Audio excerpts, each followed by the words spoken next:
looks like we're live and ready to go. Is that a yes? Ready? And Kyle, you're ready? Flo, you ready? Ready. Everyone's ready. Okay, let's do it. So Okay. glad that we are all together here, this virtual event sponsored by the Fisher House Foundation, also the Medal of Honor Society. Today's conversation is about the invisible wounds of war and how they affect our service members, our veterans, and the families who have served along with them. Just want to take a look at some of the photos now, just to put it in perspective about the type of individuals that we're talking about. And mental health, you know, it's an incredibly important topic to discuss and shine a light on. It's something that affects all of us. It affects those that we see staying in our Fisher houses across the country. We know that our national military community is especially vulnerable to mental health challenges as they grapple with the impact of deployments, various deployments, multiple deployments, combat, many times physical injuries, extreme physical injuries, and of course the stress and anxiety. And this is also a conversation that is very personal to me. Struggles with mental health has impacted my family as well. Spending time in Iraq, 4 different deployments, months at a time, covering this war. I have gotten to know so many of you, men and women that serve our military and your families, and I know how you have struggled, and I've tried to do everything possible by working with the Fisher House Foundation that I'm so lucky to be a part of, to get you the resources and the attention and also just doing stories on the Fisher House and interviewing so many of you on the network to bring light to this subject and break the stigma. And it's okay to talk about mental health. It's important to talk about our mental health. So it is an honor to be here, and it's an extreme honor to be here with 3 of my most favorite gentlemen. This afternoon, I am talking with the individuals that have been impacted by this and also are making a direct contribution to helping so many of our veterans and our families and our active members within the military. Retired U.S. Army Captain Florent Flo Groberg and former U.S. Army Sergeant Kyle White each are recipients of the Congressional Medal of Honor for their heroic acts in Afghanistan. Gentlemen, it's so good to see you. Ken Fisher, a dear friend and chairman and CEO of Fisher House Foundation, where I am so happy to serve as a trustee for your foundation. It's a nonprofit, for those of you that may not be familiar, but I sure hope you are, that supports military families dealing with medical crises of all kind. All of our gentlemen here have been highlighting the importance of talking about mental health and the well-being of our military community. So guys, I'm so happy that you're here, and we will be taking questions from those that are participating in our webinar. And of course, we want this to be a free-flowing and transparent and comfortable conversation. So don't hold back anyone, please. Ken, why don't we go ahead and start with you? And for those that may not be familiar with the Fisher House Foundation, how it started and why you are so passionate about our military and our veterans and serving them, please, you've got the floor. Thank you, Kyra. Thanks for doing this. And I want to thank also Flo and Kyle for joining us today. My involvement began back around 2000. My uncle had passed away in 1999 and asked me to open up a Fisher House. I wasn't involved at the time, but Zach knew what he was doing and sent me down to open up the 3rd house at Lackland. And ever since that point, I couldn't get enough. And it became first a desire to continue a legacy and then a passion. And Fisher House was really born out of this unappreciated need that families need a place to stay when their loved ones are receiving treatment, whether it's wounds or illness or injury. And they don't have a good many resources. And Zach knew this. And so Zach, working with Pauline Trost, the wife of the Chief of Naval Operations at the time, basically asked what he could do to help solve this problem. And the result was Fisher House. The conditions that Zach put in place were twofold. One, they had to be within walking distance, and two, of the hospital, and two, no charge. And so what that has resulted in over the 3 decades that we've been in existence is we've helped some 410,000 guest families save $500 million in travel and lodging expenses. So that seed that Zach planted the day he sent me to Lackland has really grown into the proverbial oak that continues to grow to this day. And Kyle and Flo are 2 heroes that join us today. And I know how humble you guys are. And, you know, I'm not going to go into all the amazing things that you 2 have done. I think that folks can read your bio and understand why you are here and why you are so dedicated to this mission. So Kyle, let's start with you and just speak from the heart on why this is so important to you, and especially the resources that we're going to talk about and the conversation that we're going to have, a very open and candid one. Absolutely. For me, the connection is personal. I mean, I have literally, walked the steps of so many service members and veterans have over the past, 2 decades of service in our country. And that is, recognizing at one point or another, I need to get help. And what do I need to do to get back to feeling better? It is a challenging decision to come, to that point to say, hey, I'm ready to go take charge of, my future, take charge of my mental health. I'm ready to go make a change. I think as much as we, highlight the stigma surrounding mental health in general, it's still alive within the ranks of our military branches. And I think we've seen, especially with the introduction of COVID, this isolation, really the change of pace of our lives, not only in our country, but around the world. We see that, mental health care is not a veteran issue. It's not a service member issue. It is an American issue. It's a society issue. And so where we're seeing the shift, and I think it's excellent, is all these tremendous resources coming to light, highlighting the importance of mental health care and really extending that reach to make sure that whether you live in, an urban center in, New York, or you're in rural Tennessee, you have access to some sort of, mental health care resources to help you address those issues and get you back to feeling better. For me, it really wasn't of importance until I realized one day, wow, I feel better. This is awesome. I want other people to experience this same feeling right now. Because I know without the treatment I got back in still on active duty in 2009, 2010, I would not be where I am today. And I just know that's just a very specific example of a story that's told countless times by other service members and veterans who have walked in the same shoes. And just highlighting those stories and sharing our experiences, it helps ensure that those that are hesitant about getting, help for their mental health care, post-traumatic stress, whatever it is, they can take that step and know that it's going to be okay. Kyle, if you're okay, before we go to you, Flo, Kyle, if you don't mind just telling us, what happened and at what point did you realize you needed to come forward and say, I need help? Absolutely. So for me, my date of action for being awarded the Medal of Honor was in November 9th, 2007. Saw some things that day that really changed my, perception on how I viewed not only my time in the military service, but just, those that were to the left and right and how much their sacrifices meant to me. It changed me. And, not unlike so many others that, again, have walked in our shoes, it was the people around me that recognized the change before I did myself. So, understanding, hey, you're not quite the person you were when you left.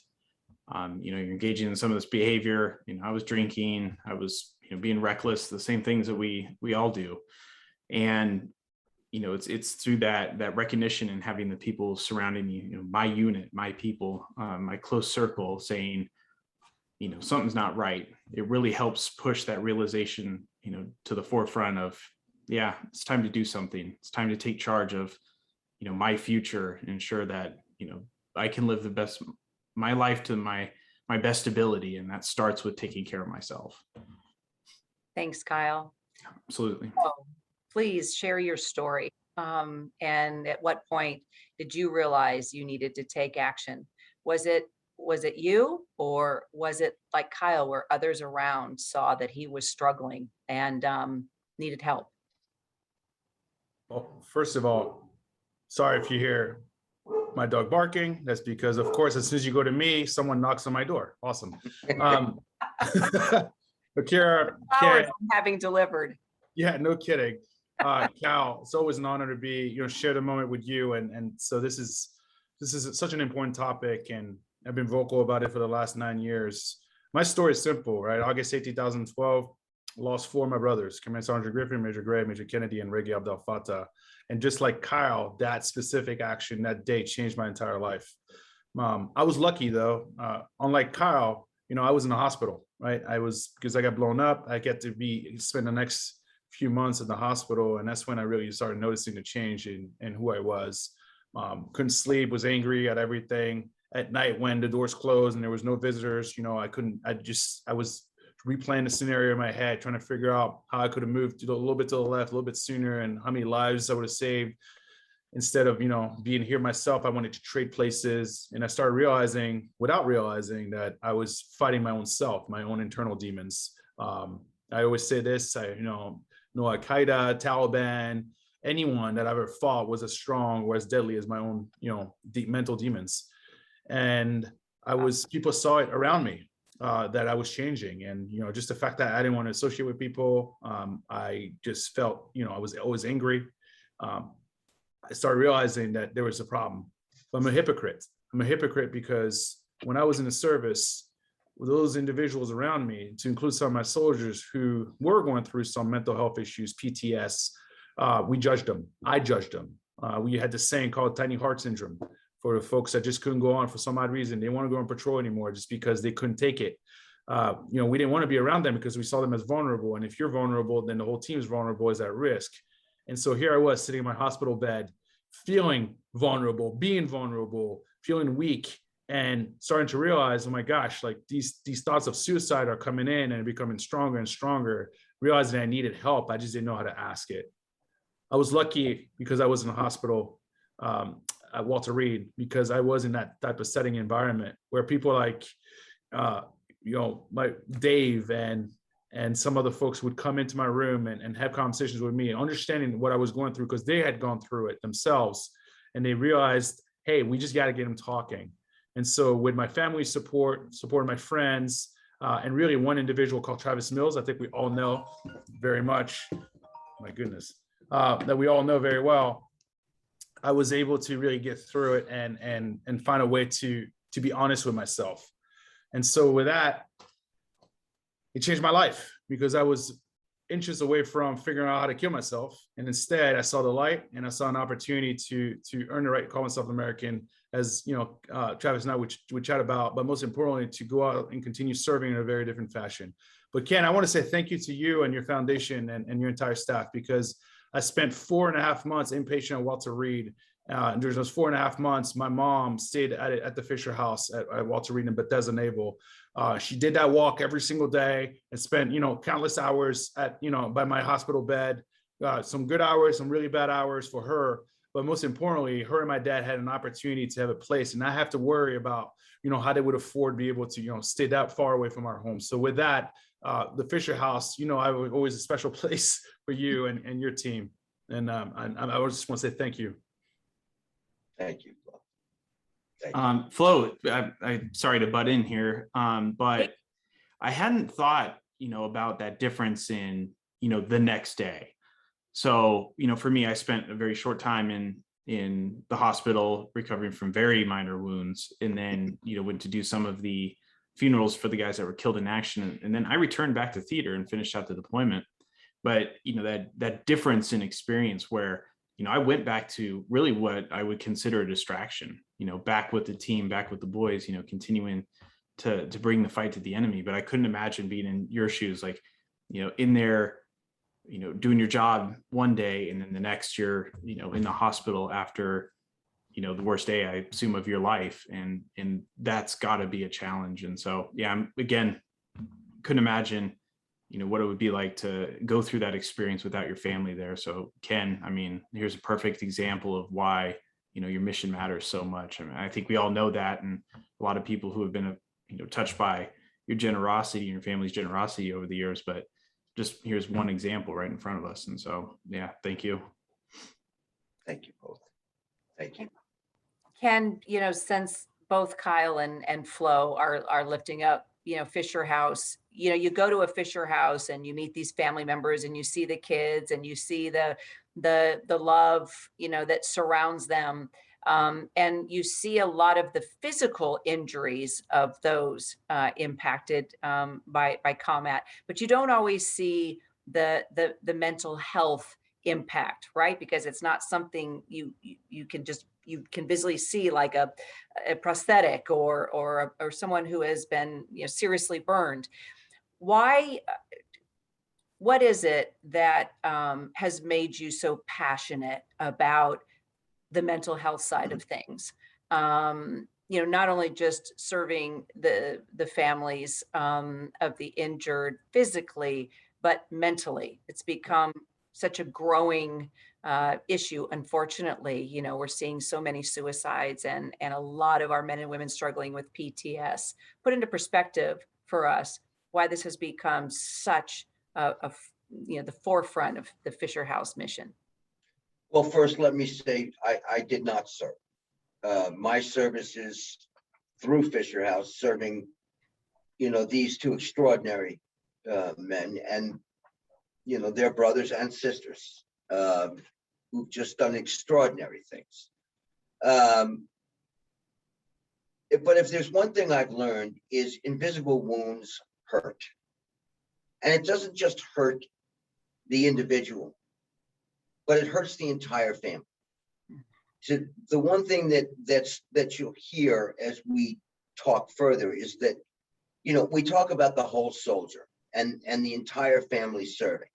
And, when post-traumatic stress, is part of the picture, the whole family starts to hurt, whether it's, and it manifests itself in different ways, whether it's an anger issue, whether it's substance, whether it's any number of things. The families are oftentimes, victims of that. And so what we see is how it affects children and so forth. And, it's made me, because of the stigma that was associated with coming forward. And it's why my involvement with adaptive sports, for an example, was important, not only to the mission and what I was trying to accomplish, but to me personally, because it gave us a way to get the word out that it was okay to come forward. Look at what happens when you do, that there's treatment out there that's available to you. And by watching something like a Warrior Games or an Invictus Games and seeing what's possible, we've seen how adaptive sports can empower individual effort. We've seen it restore spirit, rebuild self-esteem. All of these things, were part and parcel to the adaptive sports and why I got involved. And it showed also that families, where we get involved very early on in the process. So all we see are frowns, uncertainty, but during the adaptive sports phase of kind of the ending of the journey, we saw families celebrate, and that covered the whole gamut, whether they were seen or unseen wounds. So for us, it's tough to kind of put into words how I feel about, the whole issue, because I'm very passionate about it. But if I can, through my efforts, get one veteran that's suffering in silence to come forward and see what's possible, then I have more than accomplished my mission. Flo, you have talked about preparing yourself to create space and ways of taking care of yourself when you think stress will impact your mental well-being. What are some of the mechanisms that you found work for you? It's something I've been practicing for quite a few years in corporate America, specifically the last 2 years now with COVID. It's been, it's really worked out very well for me, but it's the idea of one, being honest with myself, being honest with my feelings, really with the path forward, whether it's stress or anxiety, being able to talk it out to myself. Probably a little weird, but I do like sit in the mirror and I'll say a couple words. Every morning I say, I thank my friends, and, I have this bracelet on that I wear, and many of us wear for our friends that we lost. But when things like Memorial Day or my life day, Kyle, you're going to have your life day coming up.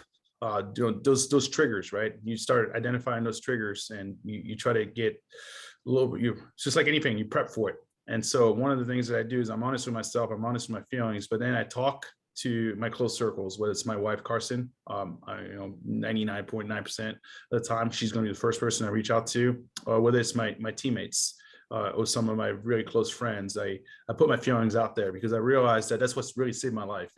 It wasn't any medication. It was the ability to have a conversation and for others to listen, and then the ability for me to learn and listen back, that really saved my life. And so when I have any type of feelings or weird thoughts, I just put them out there to my close circle. And then I just kind of go on with my day. I focus on the positive and not the negatives in any of the situation. And the last piece is, I think I wrote an article about this a while ago, is I smile. So, it's incredible what smiling can do for you. And I just, look at the positive and I smile, and I go on. And really in the end is I'm just thankful to be here. And I recognize that because of those men and women who made the ultimate sacrifice for me and some of my peers to be here. And so instead of feeling sorry for myself and allowing negativity to take over, I'm going to go out there and make the best of it and earn it. So that's just the mindset that I have for those very stressful and anxiety moments. Kyle, how about you? Yeah, I mean, I echo a lot of what Flo said as far as, his routines. For me, I mean, I have a tendency to close myself in. So if I'm getting in, I would say more of a negative headspace, whether it's due to stress or just things that are out of my control, I tend to close in, kind of close off to the people that are closest to me, and, just try to ride it out.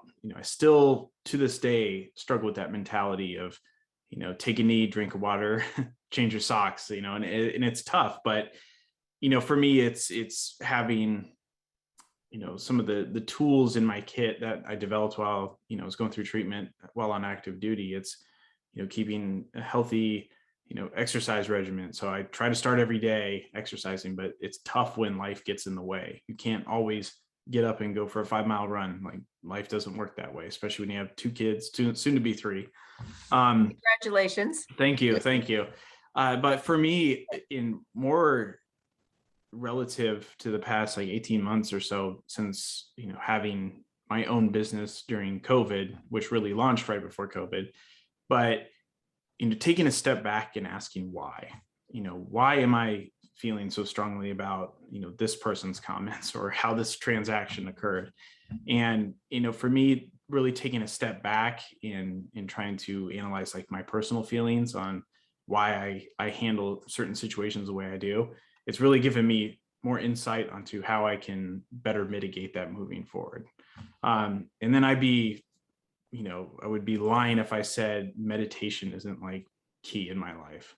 So big fan of mindfulness. I think there's not too many things I come across in my daily life. Like, I can't go put on a YouTube video for about 10 minutes and get myself, recentered into, what am I doing now? What matters now? And how can I move forward past this? And again, kind of highlighting what Flo said, it goes back to, I'm here, and the people that were killed in action and gave, their lives in defense of our country, and those of us to the left and right. I mean, I owe it to them to make the best of the second chance I've been given. And so, being able to have that in the back of your head is the saying, things could always be worse. There is a path forward, you just got to find it. And I think that's, something I try to practice every day, but it still is a challenge. You can talk about all these great strategies, but in practice, it's harder. I think we all struggle, but, hopefully each day we just get a little bit better than the day before. Kyle, I think you're right. I think a lot of people underestimate meditation. I can't tell you how many stories I've done. Lead medical schools across the country have incorporated mindfulness, meditation, breathing techniques, something so simple that we all can do. It's not something you go to the pharmacy and get. It's not anything you need a doctor to help you with. I mean, it is something you can do right there in that moment. For those that may be thinking, oh, give me a break, this is like airy fairy. I mean, come on now.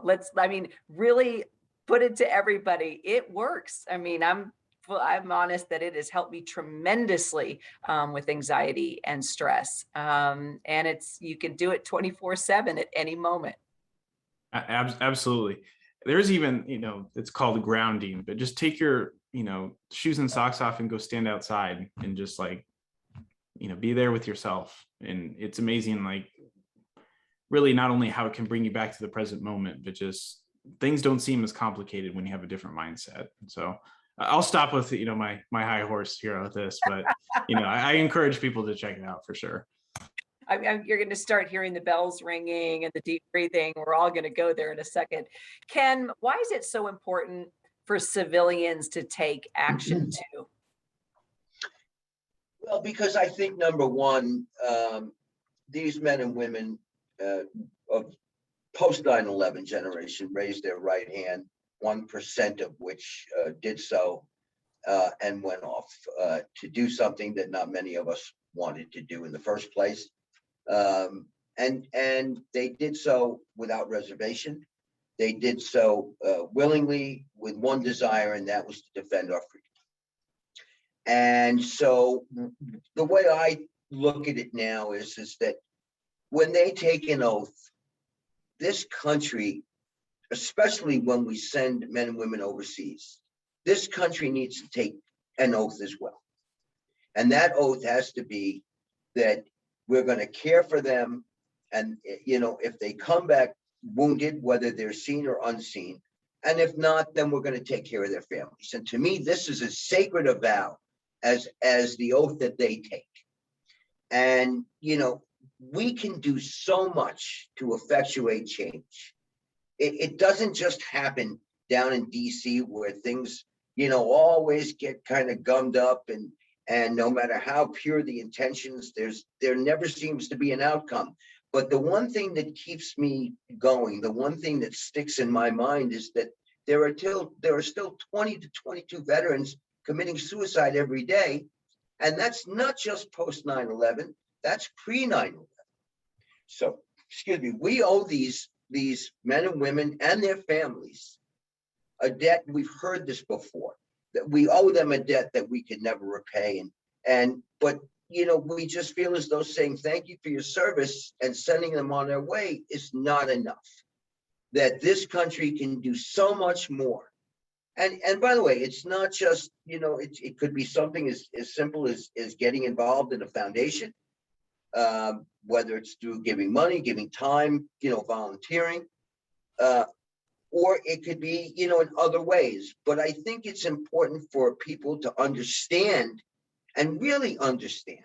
We hear so much about the civilian military divide. As civilians, do we ever really take steps to try and bridge that divide? To me, it seems as though we don't. And so if me as a civilian, as someone who didn't wear the uniform, can help bring that, that kind of thinking to bear, that, we have way too many people to point out problems and far less who are part of the solution. And I think if we all adopt the mindset that we can be part of the solution, we can find out the problem, sure, but we can use our own skill sets and our own resources to help solve these issues and help these men and women when they need it the most, and not just them, their families. Then I think it's up to us to do more. And I think that the American people can do more. These issues that we talk about today, are very much in the forefront, more so than ever before, yet still 20 to 22 veterans are committing suicide. far too many veterans are still homeless. Far too many veterans have no jobs. You know, there's just so many different ways that we can effectuate change in a positive way for these men and women and their families, that, you know, it's up to us to really think about, you know, what's going on. These problems don't go away just because the issue vanishes off the front page or isn't the lead story, you know, every night on the nightly news. You know, we have to keep that issue, these issues in the forefront, on the front page, the first story that you hear every day. Otherwise, we're doing them a disservice, and we're not doing anything to repay this debt that we do owe. Agreed. I've been monitoring, we've been getting a number of questions in from people that are participating in the webinar, guys. So I'm going to get right to them if you don't mind. The first one, are there different types of PTS? For example, my daughter was diagnosed with PTS after a car crash, and it still affects her 13 years later. We hear about the severe ones where someone goes off and injures themselves or others, but are there milder forms which affect your ability to adjust your home environment after a long deployment in a hostile area? Thanks. Who would like, and all three of you can address it. Yeah, Kyle, go I'll ahead. jump in because, you know, I like to, I talk about this as often as I can, because I feel like for many years, post-traumatic stress or PTSD, however you want to call it, was largely framed as a veteran issue. And I always bring this up to anybody I talk to. I don't care if it's this one person at dinner or, you know, crowd of 100 at some gathering. You know, post-traumatic stress can strike anyone, anywhere. Doesn't care what your education level is, how much money you make a year. It's all about how your brain processes events it's exposed to. So it's car crashes, it's, you know, sexual trauma, it's abuse, whatever it is, it affects everybody in a different way. No one case is more important than the other, but what is important to understand is that everyone who feels the need should seek treatment for it.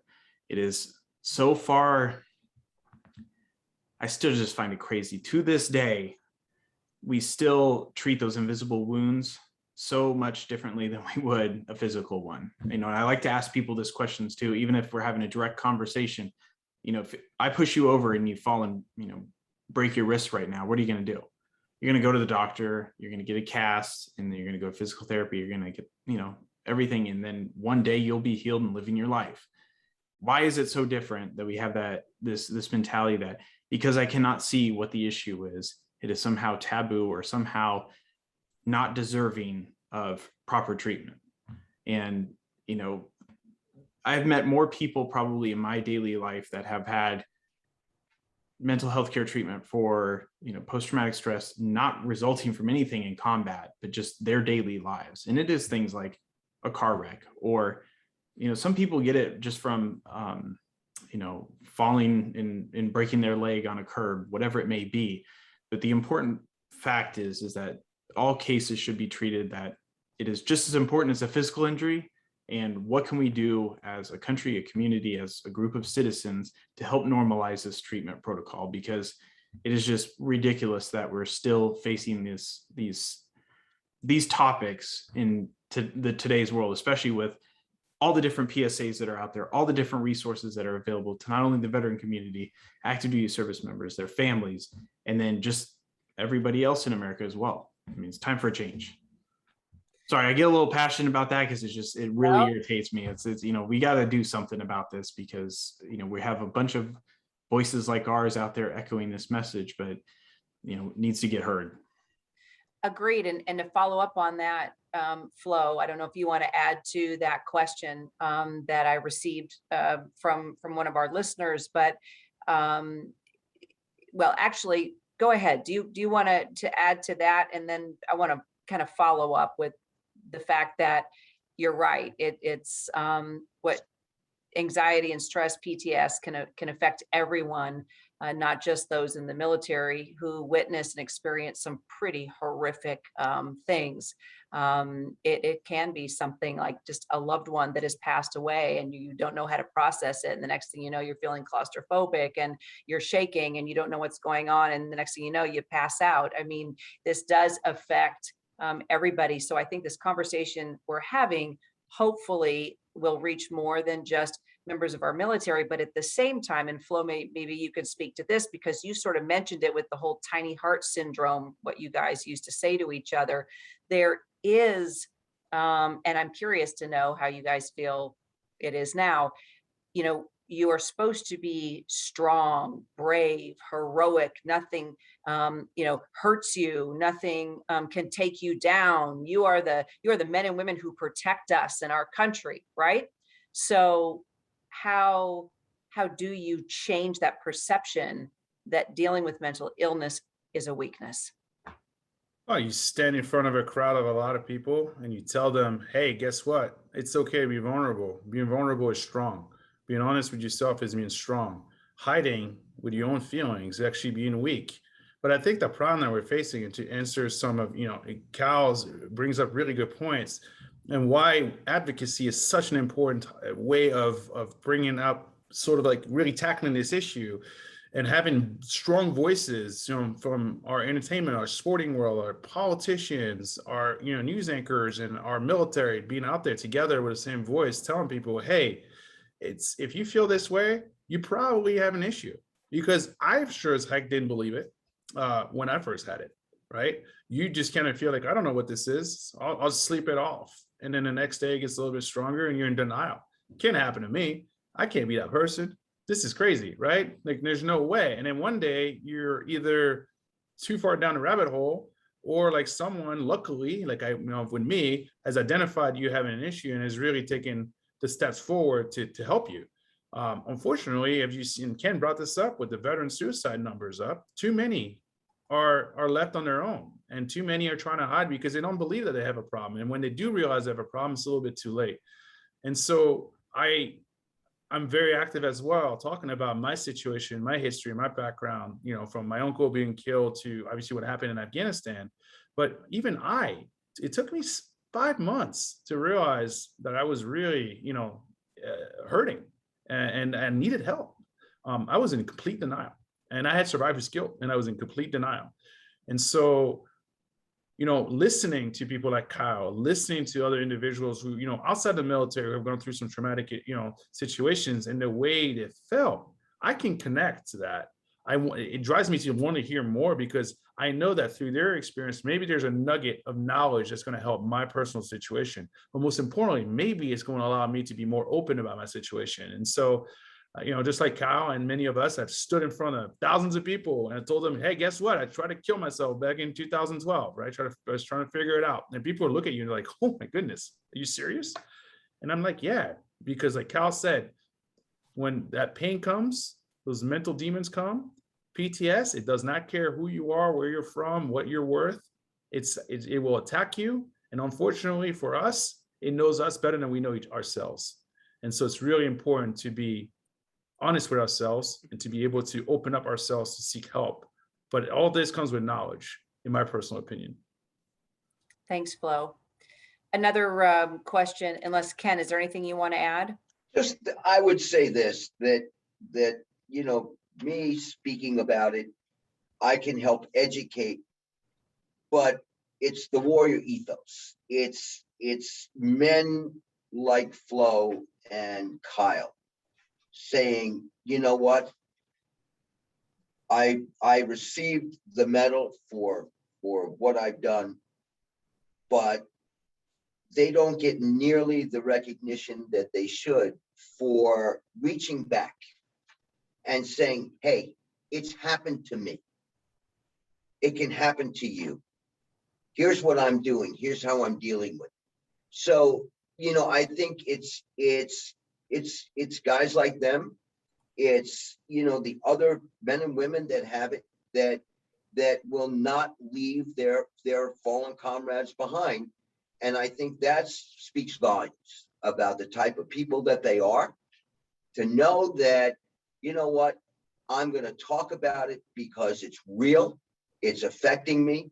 And by the way, it may help me ultimately to talk more about it, but to save another life, that's the warrior ethos. In this case, I think it's very, very, very powerful. By the way, I'm getting a number of messages here, just thanking Flo and Kyle for your service. And Ken, also, there is someone saying that they want to say they know that you keep saying you've never worn a uniform, but this individual wants to make sure you know that you are a veteran with all that you have done for his brothers and sisters. And this is coming from a veteran who has donated a lot to the Fisher House for many, many years. So I love Well, I certainly appreciate that, but I'm very careful to let people know that when I'm talking about things like this, and I'm talking about it as an American, as somebody who cares, but somebody who didn't wear the uniform. And I think it's important for people to know that. Point well made. A retired soldier asking here, Kyle and Flo, while addressing the PTS that each of you experienced, have either of you had a setback? And if yes, how have you approached it and overcome it? Thank you for your personal sacrifice and that of your families. I'll go first, Kyle. All right. Oh yeah, have I had setbacks? 100%. Probably 4 years ago, I didn't realize this, but as you can imagine, after you see the medal, you're invited to a lot of events, and people want to hear your story, but they also want to tell you their story. And usually these events include drinking. And let's be honest, I was drinking a lot, and that impacted my relationship with my wife at the time, my fiance. And it really started to bring some of my demons back out, where at a certain point, my wife had to sit me down and let me know, like, you need to figure it out. You need to continue. You talk about being honest with yourself. You really need to be honest with yourself. But you need to figure it out. And because this is either going to hurt you, but also it's going to definitely hurt us, but it's going to hurt you first. And I really, I went and sought counseling, by myself. I took, 12 weeks, I think, or 10 weeks of counseling, and just, I had to rewire myself. And I started to realize that actually taking in all these stories from all these, folks around me was just created this 2.0 level of my PTS that I never really identified. And I would take it back home with me. I would, and my wife was unfortunately, saw the end result of it. Right. And it was just me drinking and just being, depressed by myself in my living room. So there's two people, there's two flows, right? The active flow, and then there was the real flow at home. And, and we were honest with ourselves, and I went out and got treatment, and it changed my life for another, again, because one, like that lady gave me so many pointers, but she gave me a game plan. She said, okay, well, we know you're never going to stop drinking, right? And I said, that's a fact. And she said, but here's what we're going to do. And we came up with a game plan. I started practicing it at these events. And now I'm to the point where I was at the Medal of Honor convention, in Boston. I didn't drink, for the Unite. And 4 years ago, that would have been impossible. And 4 years ago, I would have been at the drinking at the hospitality room, at the event, and then back at the hospitality room. In this case, no, it wasn't, because I was in control. And she allowed me to find control again and to be okay with it and how to say no. And it again, this is such a funny way, but it saves your lives. So yeah, we can say I've had a few setbacks in my life. Kyle. Yeah, absolutely. And really, I had one recently, past 4 or 5 months right now this year. And it's only been within the last few weeks that I've turned it around and decided to make a change. But largely it was the same thing that Flo was just describing. Might have a couple setbacks, maybe professionally, maybe personally, whatever. But for me, it was going back to the bottle and having a couple of drinks this night, and then you have to have a couple more the next night, whatever it may be. And then you just find yourself in this pattern, and then you just wake up one day and you're like, what am I doing? And for me, it was losing kind of just your motivation, losing your focus, like what's driving you. Then you feel like you're, being a less than husband, less than ideal husband, less than ideal father. And, for me, it was just saying, this isn't me. It's time to make a change. And so, it's understanding, like Flo said, never not going to drink, but, let's cut it back, 98 or 95-ish%. And, so I did that, got back on my physical fitness routine, training for a marathon again. So, for me, it's just understanding that, things need to change and then taking action. It's no different than, how we were raised our entire careers in the military, the time we served, and you don't do anything without a plan. And, you have to really make sure that execution, what you want to accomplish, is that end goal is something that's, attainable, and it's going to make the right decisions for you. And for me, recognizing that, hey, I need to make a change. This is what I know I need to do to get back to who I am, and then just taking action. Flo, why is it I'm listening to Kyle and using these words like execution, mission focused, end game, goal, and maybe both of you want to answer this, but Flo, in an intense military mission, like in Afghanistan, right? You knew you had to be focused. You knew you had to be disciplined. You knew you couldn't miss a beat. You had to be cohesive. You knew you couldn't deter in any way and get distracted. Is that easier than having command of your personal life? And why is there a difference? Why is it maybe so-called easier, right, to be focused on a mission in war, but then you come home and it's like, oh my gosh, I can't gain control of my issues here? I think because, so first of all, it's a great question. First time ever in many years I've received this question, and maybe because I feel that way sometimes in my life. It's funny you asked this question, because I just had this conversation about how what I miss about combat, it was the simplicity of things. I was stuck in this base where I couldn't go out, unless I had my men and around me, and we were armed to the teeth, right? And we had a game plan, but I missed the simplicity. I knew exactly where I was going. I planned it. And the only thing I had to worry about was the way, where was the enemy, and react to the enemy. But guess what? We were also overly confident 99% of the time, because we loved and trusted each other. We felt invincible together. And then when things went crazy in a firefight, it was just, I always felt calm and comfortable. I mean, scared at times, but because I just knew I had the best, or at least I believe in my mind, and it was the case, I had the best people around me. I trusted them. I had confidence that they were going to be professionals, or were going to get through anything. When you come home, it's a bunch of unknowns. Just think about driving, right? I don't like driving. I just get frustrated. I don't like driving because and I started to realize why I don't like driving. It's because I'm putting myself in an environment where I have no control over thousands of people around me, and whether or not they're going to use their blinkers and turn to my lane, whether or not they're going to stop at nowhere. And these little things, right? Just driving by itself becomes a frustrating situation for me. And I started to think about everything else that's happening. I'm no longer in a siloed environment, controlled environment, where I actually know what to expect and I can plan for it. Now I'm in an environment where just things are moving a million miles per hour with completely unexpected outcomes. It's the expectation.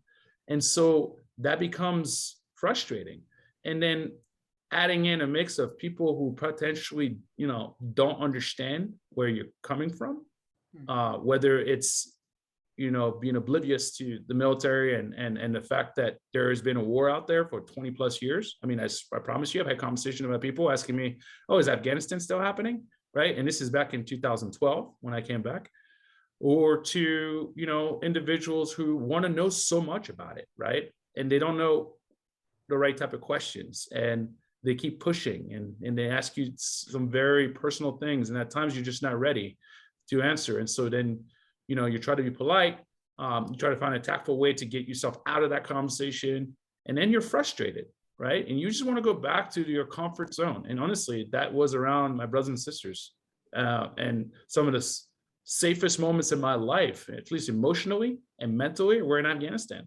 And today, I think back And in my corporate days, and I look back and like, man, sometimes I really wish I was back in Afghanistan right now, because things at least was very clear, very simple. I knew exactly what to expect. Not today, but that's okay. That's right. Yeah, You wanna yeah, I add? like that. So for me, it's kind of the collective versus the individual. So when you're deployed, you're part of a team, and so you share with your brothers and sisters, the successes, the failures, the hardships, the triumphs, everything that's associated with that as a unit, as a collective. You guys are all working towards accomplishing a singular mission, defeating the enemy, or and I think most veterans can relate that it's a combined, accomplish a mission, defeat the enemy, but then also get the people to the left and right, back home as well. But then you go from that, having that purpose, having that shared, shared mission towards success, to now it's only up to you. It's up to, nobody's going to be responsible for your success or failure but yourself. Sure, you have your close, friends and family that can help lift you up in times and help guide you in the right direction, but the work isn't going to get done by itself. Or getting that degree is not something that somebody else is going to do for you. Your success or failure is up to yourself.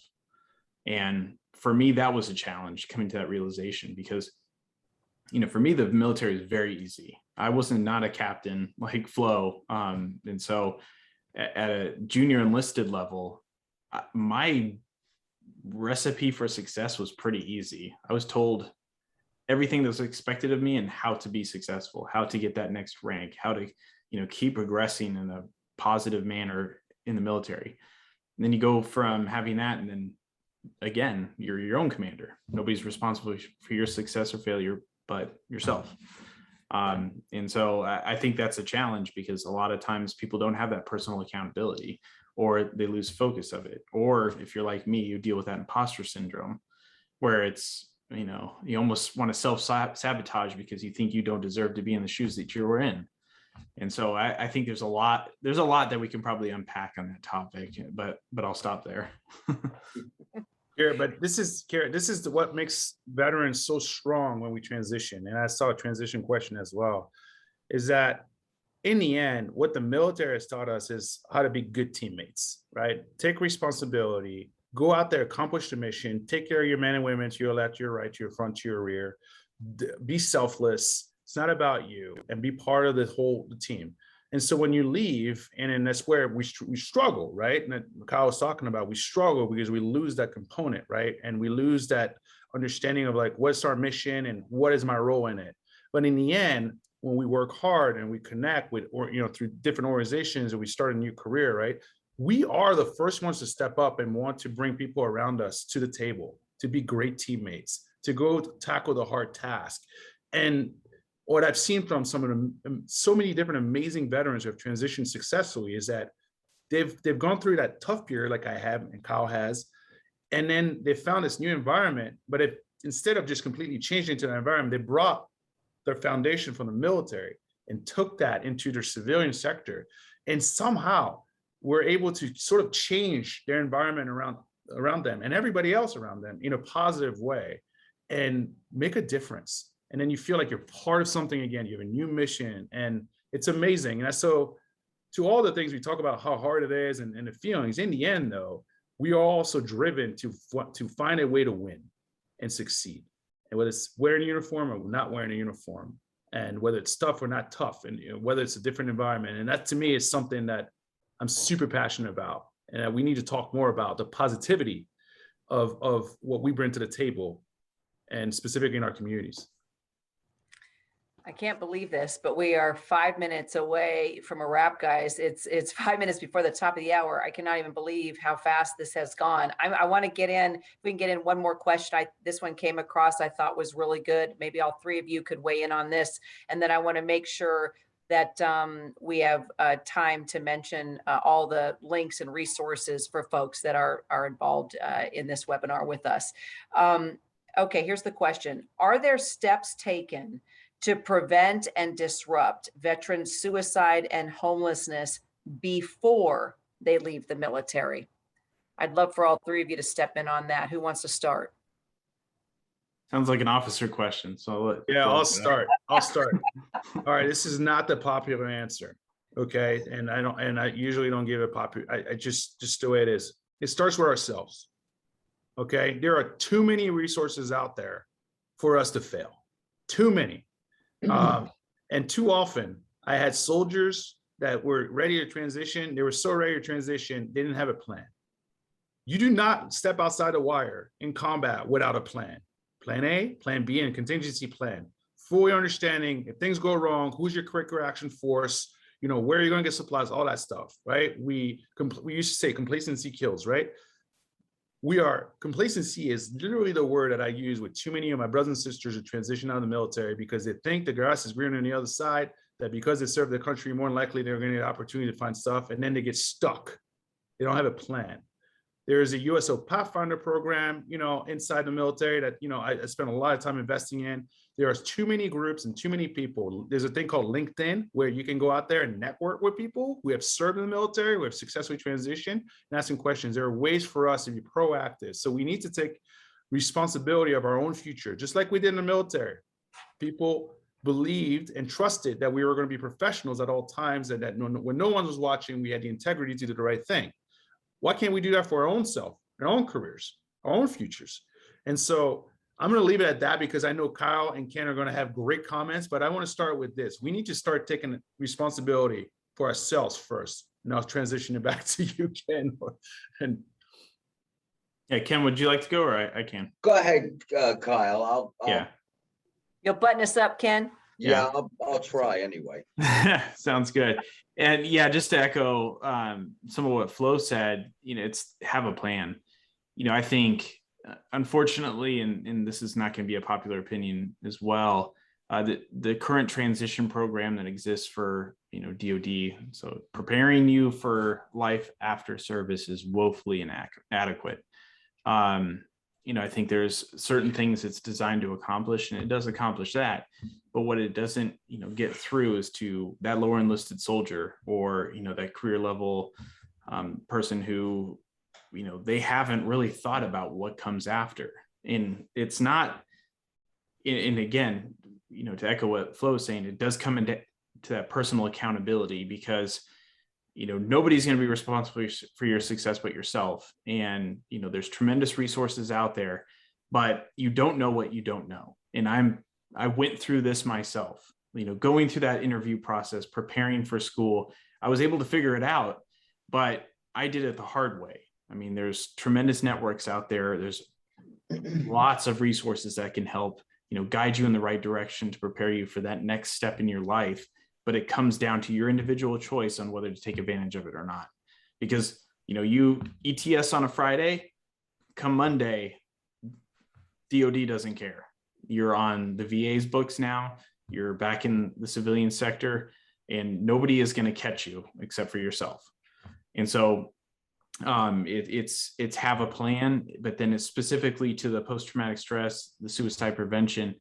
A lot of that comes down to the personal accountability as well. Understanding that, as we look towards that next phase in our life, there's transition stress that occurs from that. There's financial hardships. There's a lot of things that can impact somebody's overall mental health, their, overall state of mind, and, their ability to deal with real life once they leave the uniform. But I'm not going to dive too far into the failures I think that exist within DOD, and just as far as that whole culture around the stigma, it's been addressed in this conversation already, but that's something that's going to be a generational shift. It's going to take, multiple generations of service members to be open and honest about, their mental health, their treatment processes, and how they deal with it before you have a real cultural shift within the ranks. So I'll stop there. I agree with Kyle. I think that so much can be learned by what the current experiences are. I think that it can help the Army at the grassroots or the military at the grassroots level to educate that this is a possibility and bring the families in and let the families know. But I'll tell you what I'd like to see. I'd like to see a corporate boot camp. I'd like to see, corporations, whether it's the men or women that run the veterans programs or the CEOs or the what we call the C-suite now, actually learn how to read a resume from somebody from the military, how to translate that into corporate speak. And, I think that would go a long way towards helping these men and women. They have so much to offer, so much to offer. And it's not just the obvious about team building and things like that. These are people brought in at a very young age that operate very sophisticated equipment. And, and learn the latest in technology and so forth. And me knowing nothing about technology whatsoever, I would think that would be a tremendous tool. So, it would be helping to lay the groundwork for transitioning, but it's also up to us in the corporate world to learn how to help you transition, from the DoD to the VA, ultimately into civilian life. I think that would be something that would be very helpful. And I think that could be done in many ways, whether it's done at boot camp, whether it's done after boot camp, having, corporations or people come in and speak, not just about, the tools that are out there, but, this is what we look for. This is what we talk about. This is what we're going to look for and educate you on that front. This is one of the things that you should be thinking about when you start to transition. I think ultimately, though, that it comes down to one thing, that you men and women are the best this nation has to offer. There's no question about it. I will say that until the day that I am no longer walking upright. I think that we owe you a lot more than in a lot of cases that we're able to give.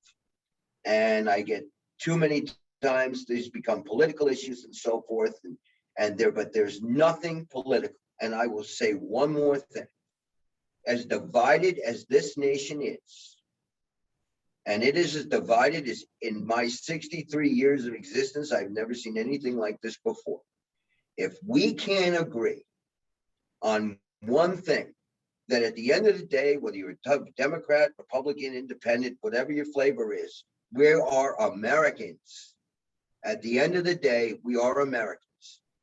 And we have to act that way when we're dealing with men like you, your brothers and sisters, and so forth. That is critical.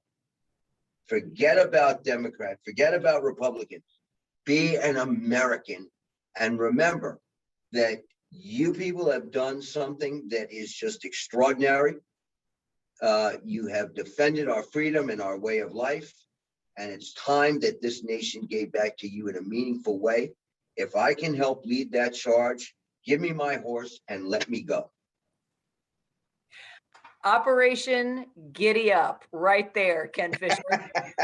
All right, there are many resources available. We've got them up on the screen now. Grab your cell phones, take a picture, get in, you can also get a copy of this conversation. You can go through Fisher House Foundation. These are a number of resources available to you if you are facing a crisis or if you or your loved one need help. Today's discussion will be shared online, so keep an eye on the Fisher House Foundation and the Society's social media for a link to view the recording. Thank you all so much for joining us in this critical conversation about mental health, mental well-being. Flo, Kyle, thank you so much for what you do. You served us and our country in combat, and you are serving our country now for the sake of everyone dealing with mental health issues. Your transparency, how candid you are, how strong you are. This is, I think, your bravest mission in life. You continue to make a difference. We love you so much, guys. Thank you so much. And Ken, of course, You're so wonderful. We all love you and what you do and what you offer. And there is nothing like going in a Fisher House and sitting down, having dinner with those families. You learn so much. You are humbled and realize how grateful you should be when you meet the families that you take care of. Gentlemen, thank you so much. This was such an honor. Kyra, thank you for doing this today. We appreciate it. Thank you. Always, always. Thank you. All right, guys. Until the next discussion.